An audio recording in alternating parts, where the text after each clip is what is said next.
এখানে অরেঞ্জ পিল পাউডার দিয়ে দিলাম,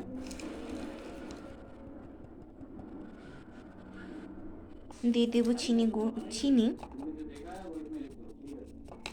পরিমাণ মতো, দিয়ে দেব একটু ফিটকারি, দিয়ে দেব চালের গুঁড়ো আর টার্মেরিক পাউডার। এটা একসাথে মিক্স করা ছিল, যেটা আমি এখানে দিয়ে দিলাম। দিয়ে দেবো একটু সরিষার তেল এখানে ময়শ্চারাইজার জন্য। দিয়ে দেবো এখানে একটা লিভানা শ্যাম্পু। আর এখানে আমি আজকে যেটা বানাচ্ছি সেটা হলো দামি দামি যে স্ক্রাবার আপনারা কিনে থাকেন বিভিন্ন শপে গিয়ে, তো আজকের থেকে বন্ধ করুন এবং নিজেই বাড়িতে স্ক্রাবার তৈরি করুন আপনাদের পুরো বডির জন্য। আমি যেভাবে দেখাচ্ছি ঠিক সেভাবে আপনারাও বানিয়ে নিতে পারেন ঘরে থাকা কিছু জিনিস দিয়ে। আমি শেষে প্যাকেটটা কিনে তার পুরোটা ঢেলে দেবো। আমি এখানে পুরোটা শ্যাম্পু দিয়ে দিচ্ছি। আপনারা বডি ওয়াশ দিয়ে দিবেন। আমার হাতের কাছে যেটা ছিল আমি সেটাই দিয়ে দিলাম। পুরোটা আমি এখানে ঢেলে দিব।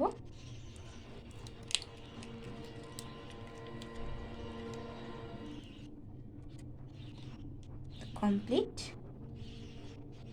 এটা এখন ভালো করে মিক্স করে নিলেই আমাদের রেডি হয়ে যাবে। আমার এখানে ড্রাগন ফলের কিছু জুস ছিল, সেটা আমি এখানে ঢেলে দিব।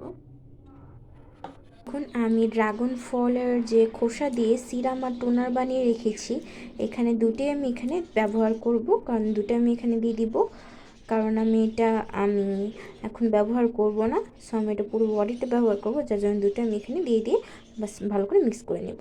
এই যে আমাদের লাস্ট ফিনিশিংটা এরকম হয়েছে। আপনারা চাইলে আপনাদের মতো করে যে ড্রাগন ফ্রুটের যে কি বলে খোসাটা, সেটা না ফেলে দিয়ে এভাবে ব্যবহার করে নিতে পারেন। এই দেখুন কতটা সুন্দর হয়েছে, আপনারা নিজেরাই দেখে বুঝতে পারবেন। এটা আপনারা পুরো বডিতে এবং মুখে স্ক্রাবের জন্য ব্যবহার করতে পারবেন। সো বন্ধুরা, আজকের মতো এখানেই। ভালো থাকবেন সবাই, বিদায় নিচ্ছি। আর এরকম অবশ্যই পুরো বডি স্ক্রাব বা স্কিনেও স্ক্রাব করার জন্য এটা ব্যবহার করে বাসা বানিয়ে দেখবেন, এবং অবশ্যই আমার চ্যানেলটিকে ফলো করে পাশে থাকবেন, সাবস্ক্রাইব করে পাশে থাকবেন। সব ভালো থাকবেন, সুস্থ থাকবেন এবং নিজের ত্বকের যত্ন নেবেন। ভালো থাকবেন বন্ধুরা। শীতের ত্বক হোক, গ্রীষ্মের ত্বক হোক, সবসময় এটা ব্যবহার করতে পারবেন।